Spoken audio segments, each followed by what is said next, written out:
নমস্কার বন্ধুরা, আমি শালমী। আমি আবার এসে গেছি তোমাদের সামনে।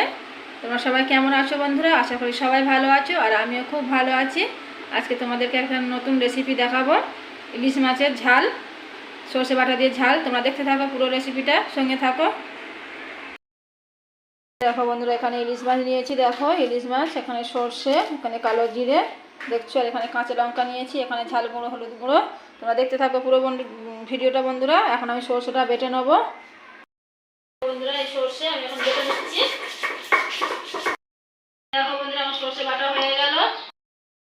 কড়া গরম হয়ে গেছে, কড়া এখন তেল দিয়ে দিই। তেল গরম হয়ে গেছে, এখন দিয়ে দেবো কালো জিরে। ইলিশ মাছ মানে কালো জিরে বন্ধুরা।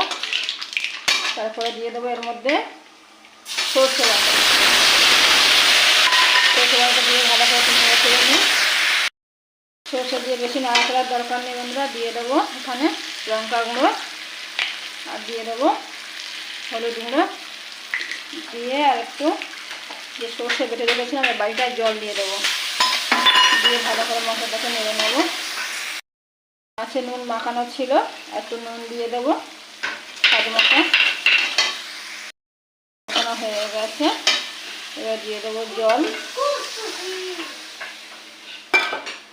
দেখো বন্ধুরা, জল দিয়ে দিয়েছি। দেখো মাছ কটা দিয়ে দেবো আমি ঝোলের মধ্যে। দিয়ে মাছগুলো ভালো করে ফুটুন। মাছগুলো কাঁচা রান্না হচ্ছে বন্ধুরা, ভাজিনি। টক কাঁচা টক রান্না হচ্ছে, এর টেস্টই আলাদা। বন্ধুরা, আমার এটা ফুটে গেছে। এবার একটু ঢাকা দিয়ে দেবো। ঢাকা দিয়ে ভালো করে সিদ্ধ করে নেবো। ঝোল ফুটে গেছে, এর মধ্যে কটা কাঁচা লঙ্কা ছেঁড়া ছিল, কাঁচা লঙ্কাগুলো দিয়ে দেবো। আর দিয়ে দেবো স্বাদ মতো চিনি। দিয়ে ভালো করে নেড়ে চেড়ে নেবো। এখনও হয়নি বন্ধুরা। দেখো বন্ধুরা, আমার এখন সর্ষে বাটা দিয়ে ঝাল ইলিশ মাছের হয়ে গেছে, সর্ষে ইলিশ।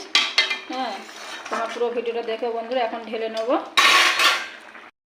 আমার এখন সর্ষে ইলিশ হয়ে গেছে। দেখো ইলিশের ঝাল কত সুন্দর, কত কালার হয়েছে, দেখো কত সুন্দর দেখছো। তোমরা এভাবে করে খেয়ে দেখো বন্ধুরা, খুব ভালো লাগবে। আর আমার রেসিপিটা পুরো দেখো, সঙ্গে থেকো। ভালো লাগলে লাইক করো, শেয়ার করো, কমেন্ট করো, একটা সাবস্ক্রাইব করে আমার পাশে থেকো। টাটা বাই বাই, আবার দেখা হবে পরের ভিডিওতে।